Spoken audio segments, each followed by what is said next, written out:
We are coming on the air with breaking news out of Washington, where the U.S. Capitol complex is on lockdown and people outside have been advised to take cover after what officials call an external security threat, apparently a car ramming a barricade outside the Capitol.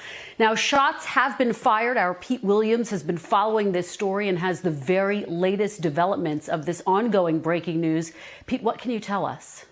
Kristen, the best information we have is that this is on the Senate side, the Constitution Avenue side of the U.S. Capitol, where this temporary fence was set up and a barricade was erected to keep cars that had to go through a checkpoint.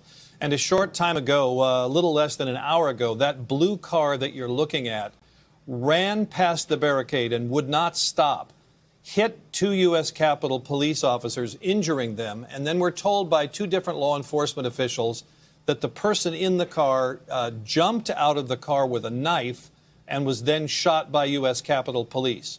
So we know of 3 people injured, the driver of the car who was shot, the 2 U.S. Capitol Police officers who were struck by the car.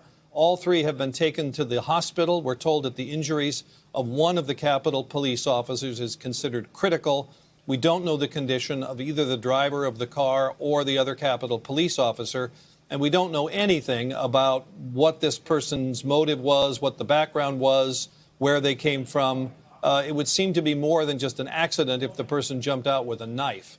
But you see the sort of double barricade there. The lower right portion of your screen is the temporary fence that is what's left now of what was originally put around the Capitol after the January 6th riots of the Capitol. And then you see the more permanent structure, which is that pop-up barricade that says stop there where the car is struck. That's obviously what stopped the car. So it went through the checkpoint, which is right above the word police on your screen, where the Capitol police officers were checking anybody who wanted to get further toward the Capitol complex. And that's the Senate side of the Capitol that you see in the upper left of the screen. And then the car kept going, and these pop-up barricades are down below, even with the street, and that normal traffic can pass, but they pop up to stop traffic. And normally they are in the up position. They are lowered to let cars through. So the car hit that, and we're told the driver jumped out with a knife. We don't know of any other injuries. And as I say, Kristen, this just happened within the past hour. And so we're still learning much more minute by minute. And Pete, as you point out, there are already extra barricades all around the Capitol in the wake of what happened on January 6th. Do we have any sense that investigators are concerned about any ongoing threat, or at this point, does it seem as though that driver in the car is it?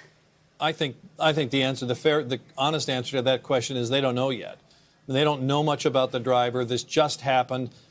I have no other information to indicate there's any other threat. This does seem to be, quote unquote, over. But I think it's just too soon to say whether this is isolated or what else is going on here. We just don't have those answers yet. Hey, NBC News viewers, thanks for checking out our YouTube channel. Subscribe by clicking on that button down here, and click on any of the videos over here to watch the latest interviews, show highlights, and digital exclusives. Thanks for watching.